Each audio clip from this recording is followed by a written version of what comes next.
Hello, fellow collectors. Today we're going to be taking a look at Disney and Pixar's Lightyear base utility vehicle. Now here we have the Buzz Lightyear vehicle that was seen in the movie. It has a bladed weapon that goes in the rear, and you can put a figure in here that you can explore the terrain.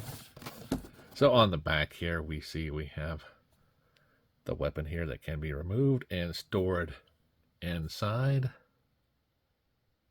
And we have some figures in the lineup. I'll pull that up so you can look.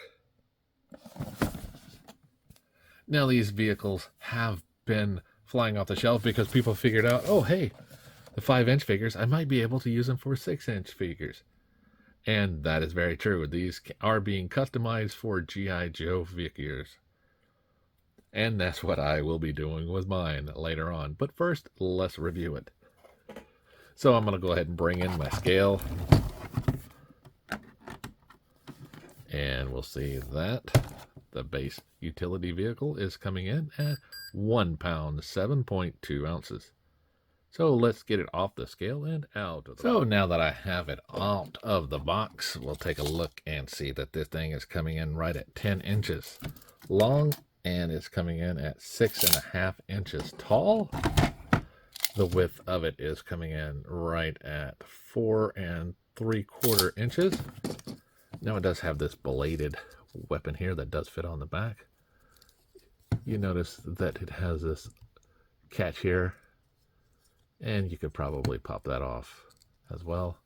But I'm probably going to also modify it to do something else. So here we see this is where the actual weapon goes itself. You can just attach it there and it can move up and down. So here in the back, you can actually store some of the weapons for the figures. And we also have these peg holes for them to stand on.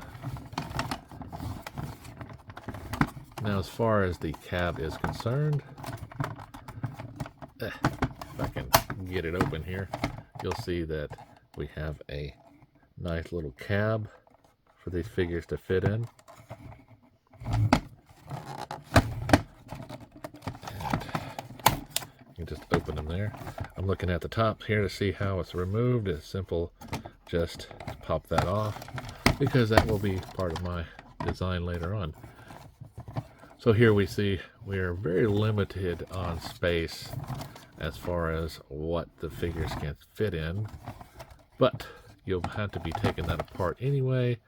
Here are the screws that I will be using to take that apart and transforming this into a Cobra vehicle, even a G.I. Joe. I don't know yet. That is something to look at.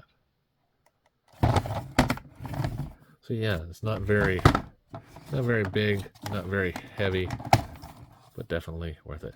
So what I'm going to do is I'm actually going to take a normal sized Hasbro Legends figure. I'm going to bend his knees really good. I'm going to fit him in here, finagle it a little bit to see if I can get a nice good fit. And I will need both hands here. It's like trying to fit somebody into a small Volkswagen Rabbit. If you're over 6 feet tall, it's a little hard to get in one of those. So if I can get them squinching down a little bit more, we can see that he's actually starting to fit in there a little bit better. And I can actually get him a little bit better situated. He might be able to fit in there a lot better. But I can move this steering wheel up and down, and he doesn't have a gripping hand on that one, but he does on this one, and then get him to hold it. So it looks like this will work pretty good for my needs. There we go. I can even have him grab it with the other hand.